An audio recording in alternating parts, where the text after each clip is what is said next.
अभी आपने किसान सम्मेलन किया है, इसके जरिए किसानों की समस्याओं को कितना आगे बढ़ाया है आपने, क्या उम्मीद करते हैं आप?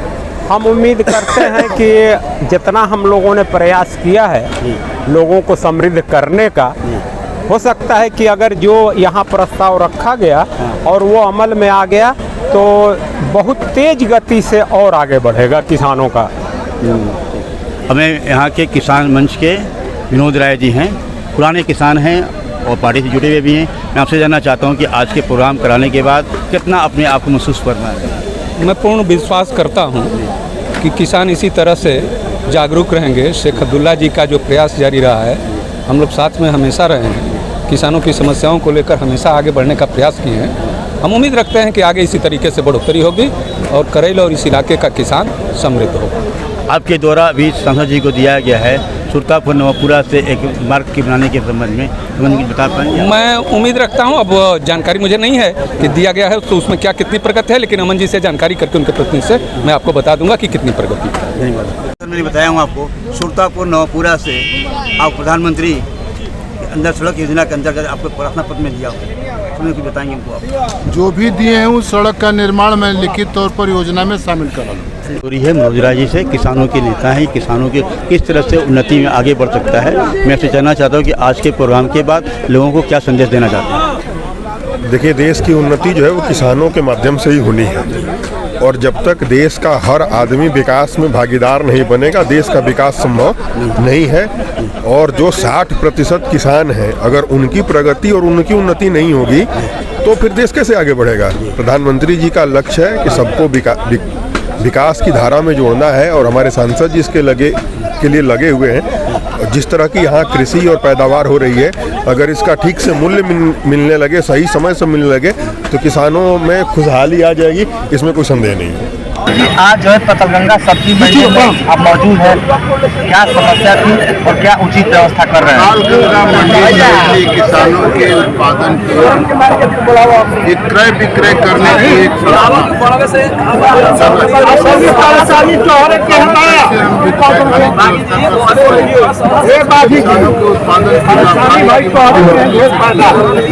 इसके लिए आगे कदम उठाए जाएंगे।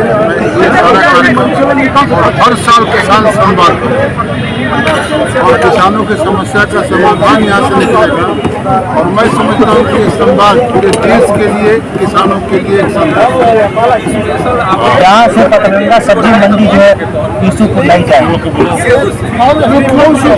यहाँ सब समस्या उसका समाधान करेगा रास्ता क्यों जाए। तो मैंने कह दिया, पहले भी कह दिया, से मेरी बात नहीं आएगी।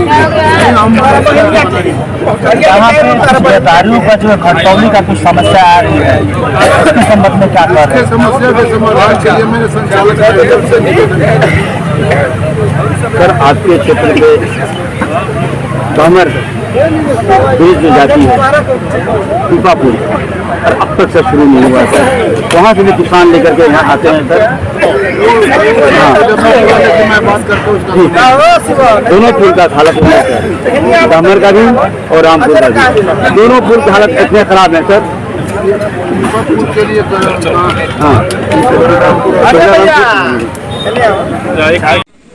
अपने घर परिवार के लोगों से संवाद करें। अपना परिवार तो किसान परिवार, और ये इलाका जो रहा है आपको जानकर खुशी होगी। अभी हमारे वीरेंद्र जी कह रहे थे कि बनसोरा परेशान किए हैं। ये इलाका अंग्रेजों से परेशान नहीं हुआ तो बनसोरा से क्यों ना परेशान?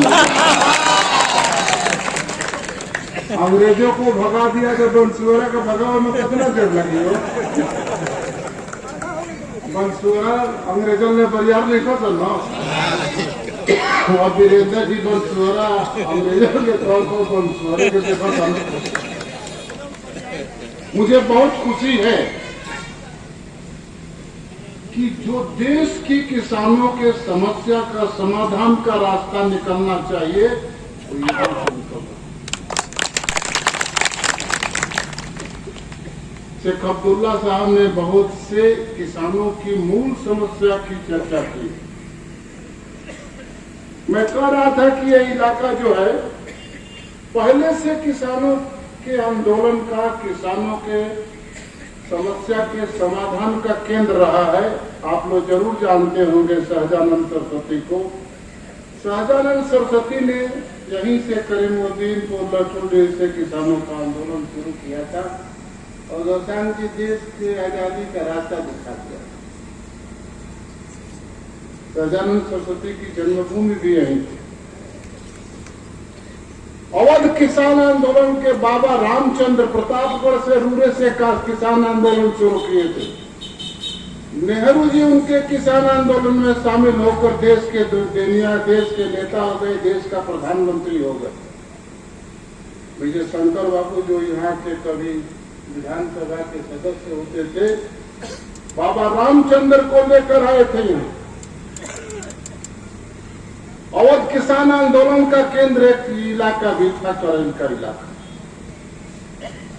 और मुझे खुशी होती है कि ये जब किसान का जमावड़ा हुआ है वीरेंद्र जी, कि भविष्य के भारत के समृद्धि का आधार बनाने वाला इतिहास है। ये ऐसे साधारण नहीं हुआ।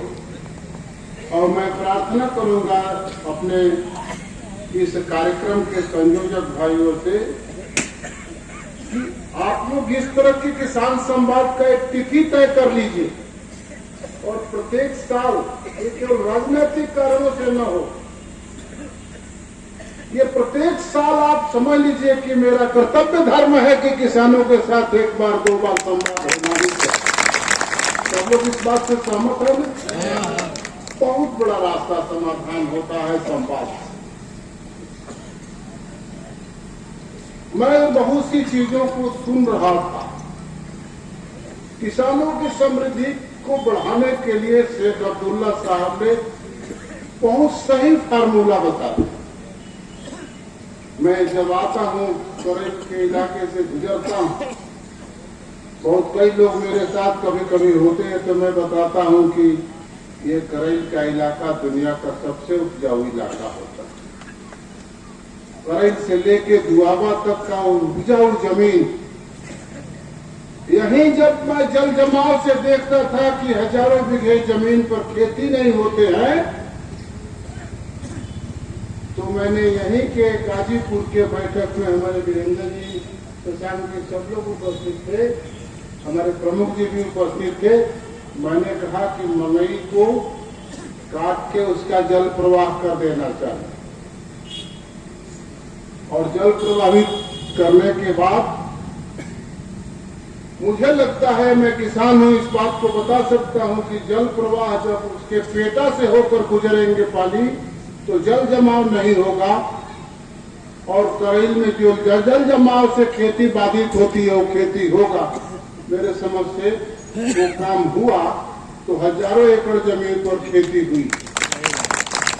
और मैं जब धान की फसल देखता हूँ, उस पर खेती करते हुए हरियाली देखता हूँ, तो मुझे लगता है एक सामाजिक कार्यकर्ता के नाते मैं अपना समाज धर्म का कर्तव्य निभा।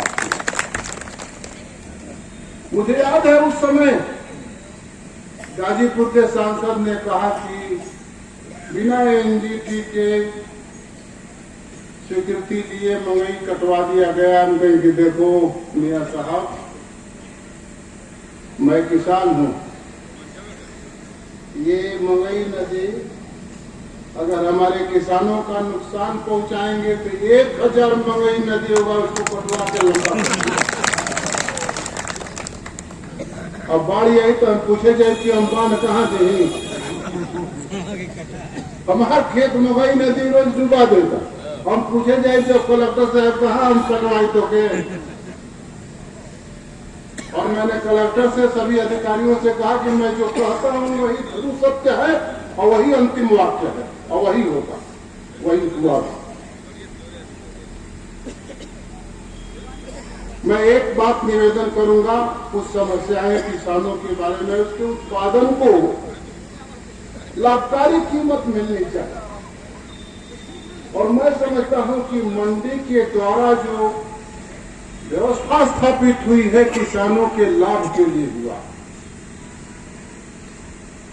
और इसका समाधान शेख अब्दुल्ला साहब के साथ जो गोल है वही कर सकते हैं। और कुछ लोग कहते हैं कि 15 रुपए बिकता है तो वही लोग 20 रुपए बिक देते हैं। मैं यहाँ पत्रकार बंधुओं से निवेदन करूंगा कि ये समाचार को अंतर्राष्ट्रीय स्तर पर कैसे आप स्थापित कर सकते हैं, इसकी कोशिश करिए, क्योंकि यहाँ के उत्पादन जब मैंने निर्यात केंद्र बलिया गाजीपुर में खुलवाया, 10 घंटे में जब गल्फ कंट्री में पहुंच के यहाँ की सब्जी पहुंची, कहीं की पता कर रहा 10 घंटे में जब पहुंच गया तो वहां से मुझे फोन किया कि मैं सब्जी को बेच दिया। और आपको जानकर खुशी होगी कि यहाँ से 25 रुपया सतपुतिया खरीदा था, वीरेंद्र जी वहां जाकर 525 रुपये का सतपुतिया किलो देता।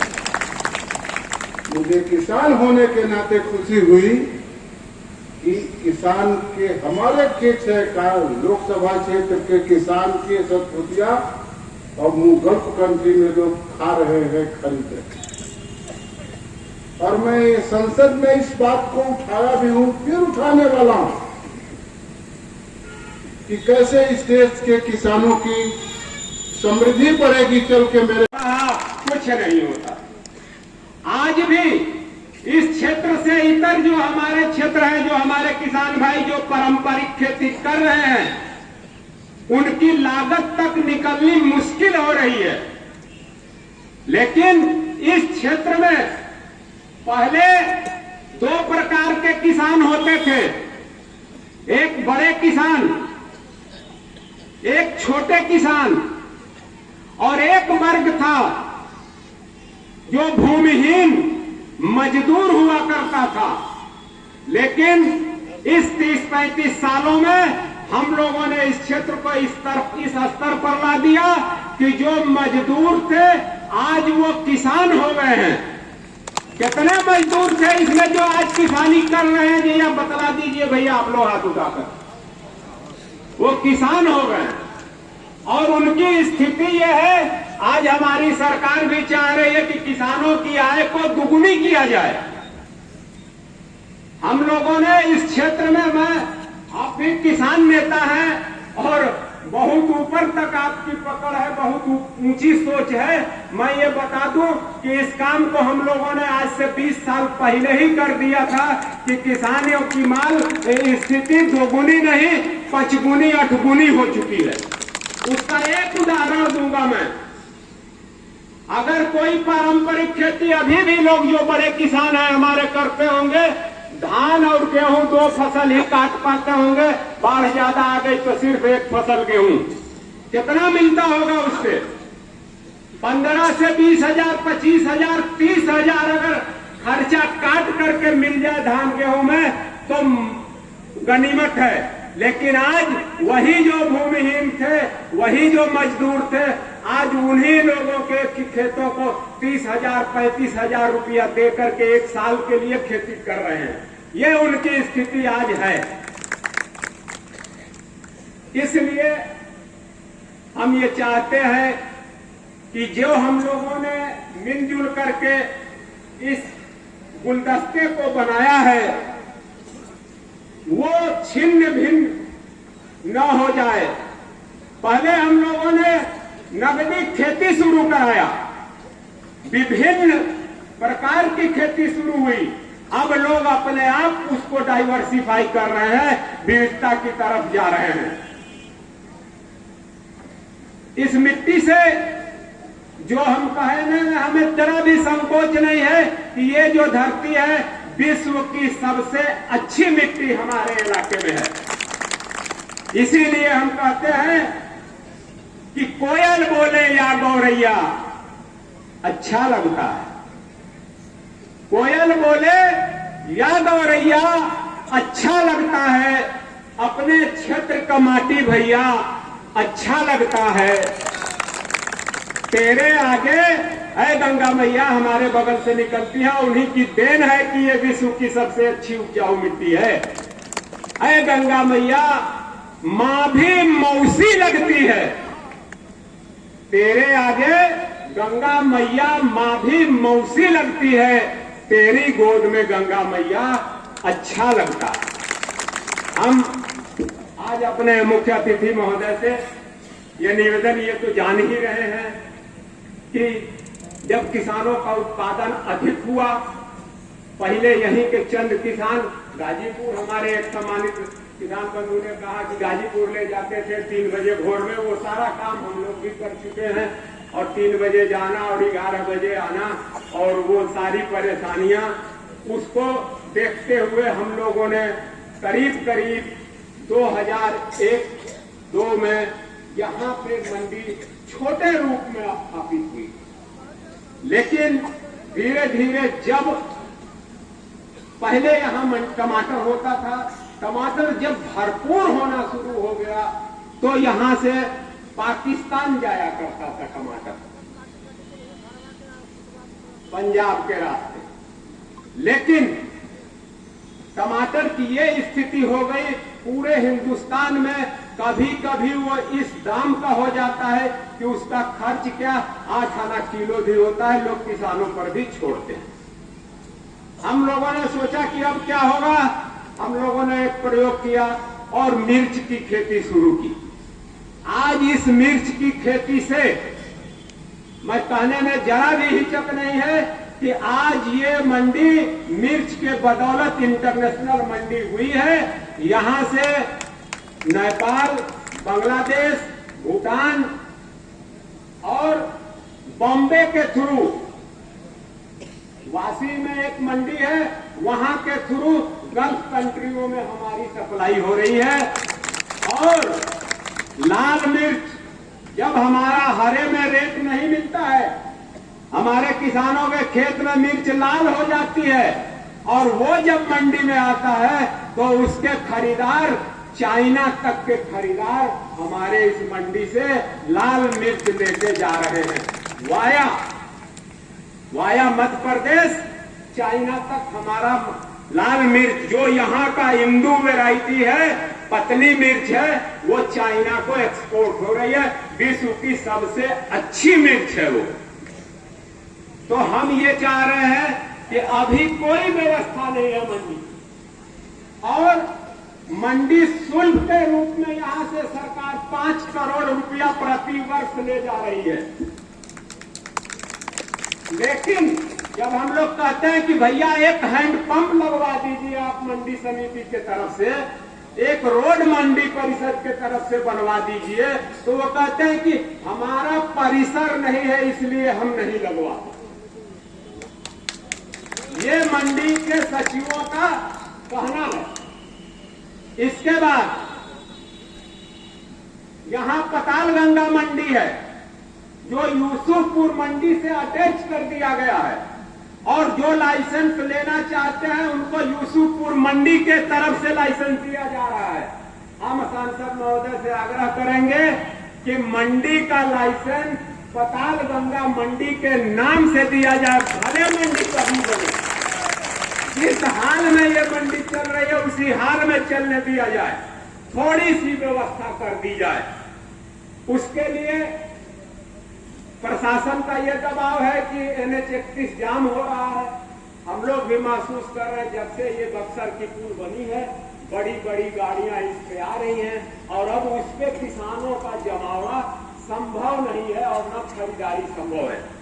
किसानों के पार्किंग के लिए यहाँ कोई जगह खाली नहीं है, सिर्फ मंडी लगाने के लिए, जबकि मंडी यहाँ हतिया करीब 60 से 70 तौल केंद्र है, और उनके पास तकरीबन 10 एकड़ जमीन सिर्फ तौल के लिए है। किसी तरह काम तौल का चलता है, लेकिन किसानों के लिए यहाँ कोई स्थान नहीं है। इसके लिए जब तक मंडी यहाँ नहीं बन जा रही है, हम तो ये कहेंगे कि इस मंडी यहाँ जो आप बैठे हैं, यहाँ से 500 मीटर के कहीं अगल बगल आप कम से कम 40 एकड़ 50 एकड़ जमीन कहें कि मंडी समिति या फिर आप जहां से भी हो उसको आप लोग एक्वायर करें, उसको ले। आज एक्सप्रेस वे 1 करोड़ रुपया 80 लाख रुपया दे के जमीन अधिग्रहण कर रही है कि मंडी के लिए भी यहाँ अधिग्रहण किया जाए, वहां सारी सुविधाएं कराई जाए। मंडी नहीं और बकिया ये जो लिंक रोड है मंडी में घुस रही है, यहाँ से कम 3 किलोमीटर, इधर 2 किलोमीटर और आसपास के लिंक रोड जिससे किसान आते हैं, हम ये कहेंगे कि उसको अच्छी तरह से बनवा दिया जाए और पटरी को कम से कम 8 फुट चौड़ा करा दिया जाए। अगर आप सक्षम हैं, आप अपने धन से भी इसको करा सकते हैं। जब तक मंडी नहीं बनती, यहाँ सारे लोग यहाँ ये समझ लीजिए कि बलिया के आप आधा बलिया नरही से लेकर के बिहार के बक्सर जिले से, इधर करंडा से, इधर फिर करीमुद्दीनपुर और ये सारा जो एरिया यहाँ से किसान यहाँ आते हैं, लगभग उनको मेन सीजन में 9-10 लाख तक बच जाता है। यहाँ प्रकाश की व्यवस्था नहीं थी। पिछले साल कुछ यहाँ के प्रमुख महोदय ने लाइट कुछ लगवाया, लेकिन वो अभी अपर्याप्त है। तो थोड़ा प्रकाश की व्यवस्था और 2-3 पानी का संसाधन, हैंडपंप